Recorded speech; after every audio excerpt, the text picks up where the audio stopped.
Here's how to ruin your relationship with food and gain weight. Step 1, refuse to eat anything that isn't a part of your diet. Step 2, only eat healthy foods that you don't actually enjoy.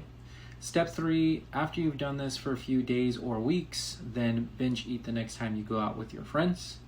Step 4, convince yourself you're not meant to be skinny and that your metabolism is slow.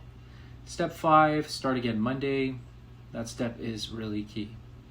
Oh shoot, almost forgot to add in exercise daily until you burn out. When you put it that way, it seems almost comical that people actually try this. The sad part is that I've personally been through this vicious cycle, and I have clients who've done, similar things. I want to tell you right off the bat that losing weight does not have to be that hard. So let me repeat that because I was a little thick when it came to this. Losing weight does not have to be that hard. You just have to know how to approach it, and you also have to have the right expectations. I mean, let's get straight to it. Most of us expect to lose weight rapidly, even though we've been accumulating fat for years. The ironic thing is most people who see progress on rapid fat loss diets, they just mostly lose water weight for the first few weeks, and then they end up just binging everything back. So that's why so many people struggle to lose weight, because they just unknowingly choose the harder route. Lower route is actually faster because you keep off the weight that you lose. Plus, you're able to enjoy the process more. And I'll give you a little hint. Slower doesn't necessarily mean turtle speed. So if you're struggling with motivation and consistency, it probably comes down to the following things: having no clarity on what your goal should be, having no plan to get there, expecting too much from yourself, having the kitchen sink syndrome and throwing everything, trying every diet, jumping from thing to thing, thinking every day will be perfect, having an all or nothing mentality, or just not even protecting your momentum. So here's 5 simple rules for success to overcome these consistency and motivation hurdles. Rule number 1 is to get clear on your goal and attach it to something meaningful.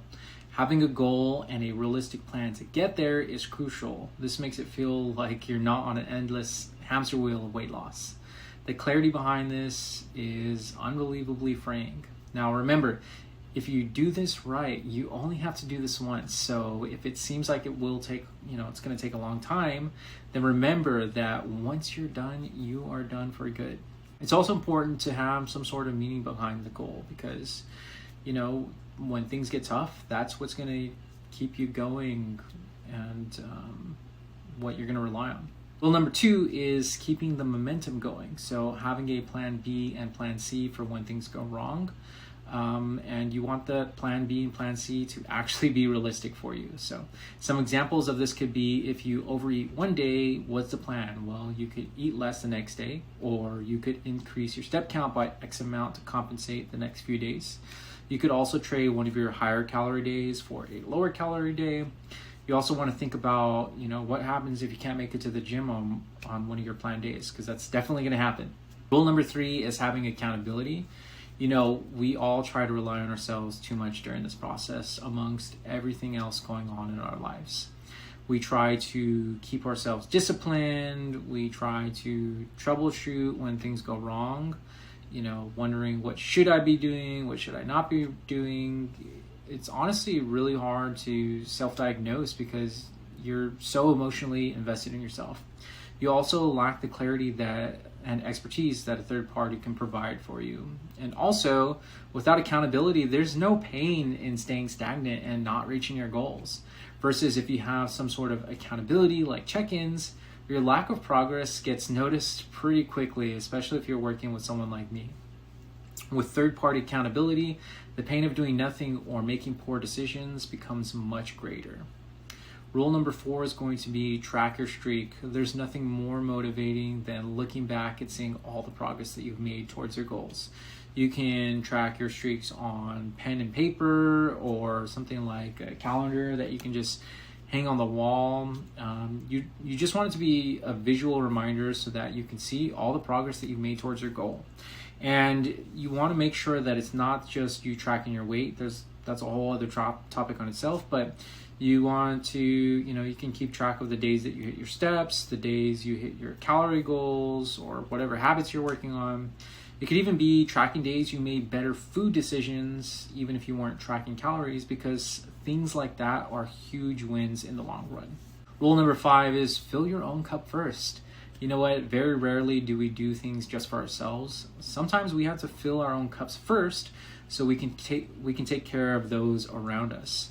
Most of us forget about this part, and we show up far less than our best selves for the people that we care about most. Now, if you really dial in the 5 rules of success, your weight loss journey is going to become significantly easier. Okay? So your task for today is to come up with your plan B and C for scenarios that you know will come up during your weight loss journey. Once you come up with those, with your plan B and plan C, go ahead and comment it down below. And then also make sure you register for our live implementation workshop, which is happening on Thursday evening.